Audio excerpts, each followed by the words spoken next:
Welcome back to the DRM News Podcast. Thanks for having me. So, when you hear about a fire at a factory, it's easy to think, oh, okay, that's bad, but not really grasp the full impact. But this fire in Abington Township, this one has the potential to be a real game changer. Yeah, absolutely. What's fascinating here is how quickly a seemingly isolated event like this can snowball, affecting not just the immediate area, but potentially rippling out to disrupt entire industries. We're talking about a massive four-alarm fire. And to be clear for those who aren't familiar with that term, it means this was an incredibly serious situation, requiring a massive response from multiple fire stations. It involved an industrial complex belonging to SPS Technologies Monday night, heavy flames, evacuations, shelter-in-place orders for nearby residents. The whole area was thrown into chaos. Schools are even closed in multiple districts today. And the timing adds another layer of complexity here. This fire broke out around 9:43 p.m., which makes coordinating emergency response and ensuring everyone's safety even more challenging. Definitely.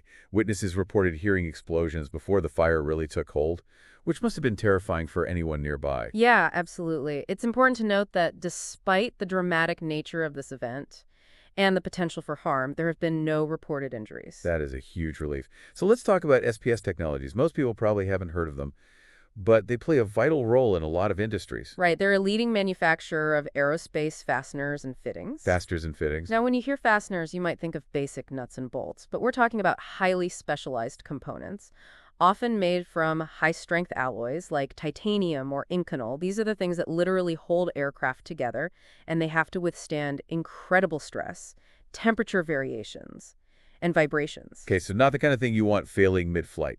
And SPS has been around for over a century, right? Yeah, their roots go back to 1903, so they have a long history and a deep understanding of the critical role these components play in ensuring aircraft safety and reliability. Every single fastener they produce undergoes rigorous testing.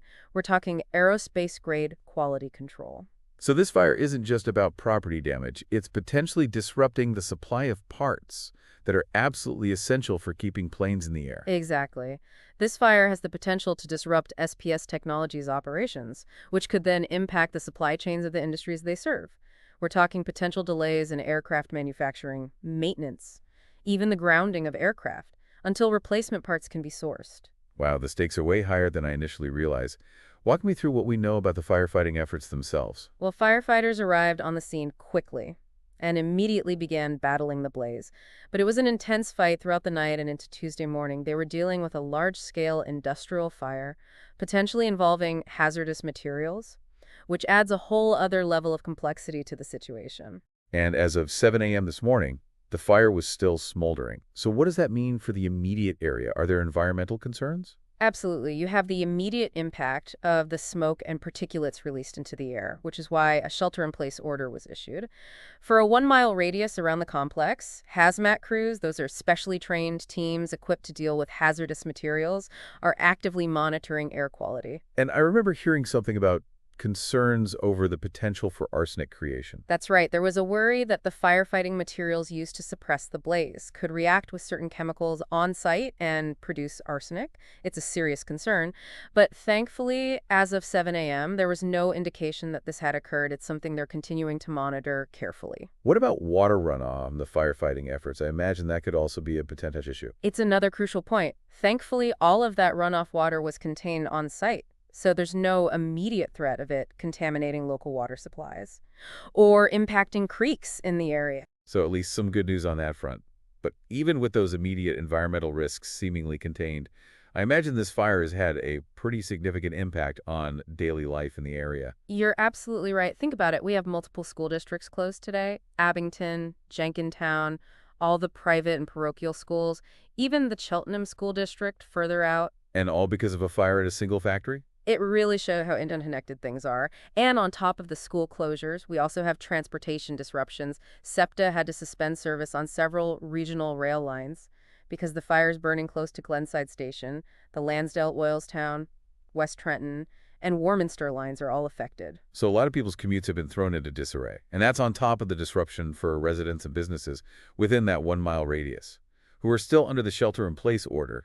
I'm sensing a theme here. It's a classic ripple effect. What might seem like a contained incident can have far-reaching consequences that touch many aspects of the community, and we haven't even touched on the potential long-term economic impact. Okay, so lots to unpack there. But before we dive into that, let's talk about the investigation itself. What do we know about the cause of this fire?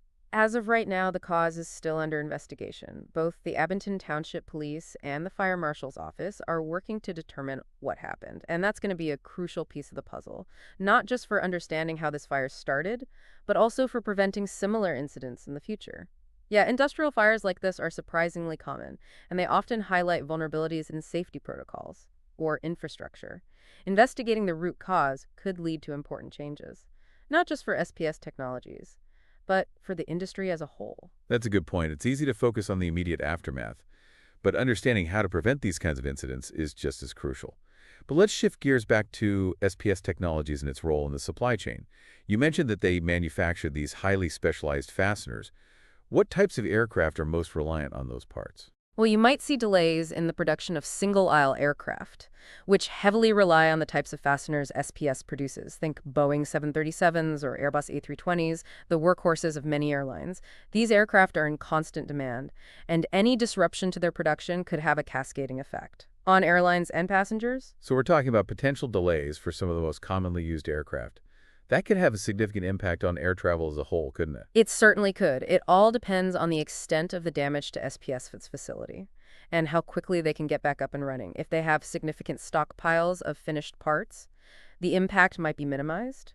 But if they have to halt production for an extended period, the effects could be felt for months. I imagine there are contingency plans in place for situations like this, right? There almost certainly are. Large companies like SPS Technologies usually have backup systems, alternative manufacturing sites, and stockpiles of essential components, specifically to mitigate disruptions. So hopefully the impact won't be as severe as it could be.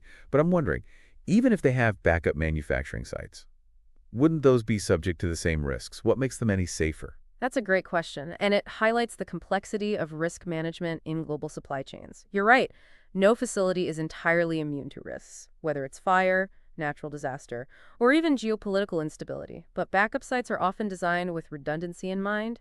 They may have different safety protocols, more robust fire suppression systems, or be located in geographically diverse areas to reduce the likelihood of all sites being affected by the same event. So it's about spreading the risk, making sure that all your eggs aren't in one basket, so to speak. Precisely. And this incident will likely prompt many companies, not just in aerospace, but across various industries, to reevaluate their own supply chain vulnerabilities and invest in more robust contingency plans. It's a wake-up call for businesses to think about how they can make their operations more resilient.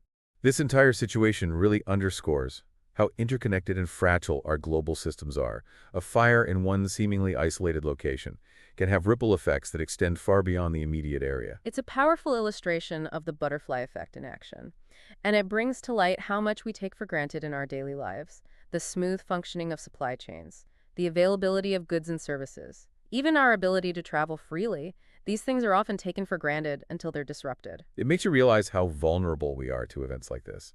It's a bit unsettling, to be honest. It is, but it's also an opportunity to learn and adapt. This event highlights the importance of investing in resilience, both at the individual and societal level, having backup plans, diversifying supply chains, being prepared for the unexpected. These are all things that become even more crucial in a world where disruptions like this are becoming increasingly common. So what are the key takeaways you think we should leave our listeners with today? Well, first and foremost, this event underscores the far-reaching impact of events that might seem isolated at first glance. A fire at a single manufacturing plant can disrupt local schools and transportation, potentially impacting global supply chains, and even the price of airline tickets. It's a stark reminder that we live in an incredibly interconnected world. Exactly. And secondly, it highlights the crucial importance of emergency preparedness, both for individuals and for organizations. Whether it's a fire, a natural disaster, or any other unexpected event, having a plan in place can make a world of difference. And knowing where to get reliable information during a crisis can't be overstated. Absolutely. Relying on verified information from official sources, local authorities, the company involved, reputable news outlets, that's key to navigating any crisis effectively. We also can't forget the incredible work of the first responders in this situation. The firefighters, the hazmat crews, all the people who put themselves on the line to contain this fire and protect the community. They deserve our immense gratitude. Without a doubt, their courage, skill, and dedication are instrumental in preventing the situation from becoming even worse. So as we wrap up, I have to ask the big question. What happens next? What are the long-term effects of this fire? And what should we be watching for in the coming weeks and months? That's the million-dollar question, isn't it? The full extent of the damage to SPS Technologies' facility is still being assessed, and that will be a key factor in determining how quickly they can recover. And how much of an impact this will have on the aerospace industry as a whole? Exactly. We'll need to watch for updates from SPS Technologies on their production capacity, any potential supply chain disruptions, and how they plan to address the backlog of orders. It'll also be interesting to see if other companies in the industry step in to fill the gap, and what that means for pricing and competition. And of course, the results of the investigation into the cause of the fire will be crucial for understanding how to prevent similar incidents in the future.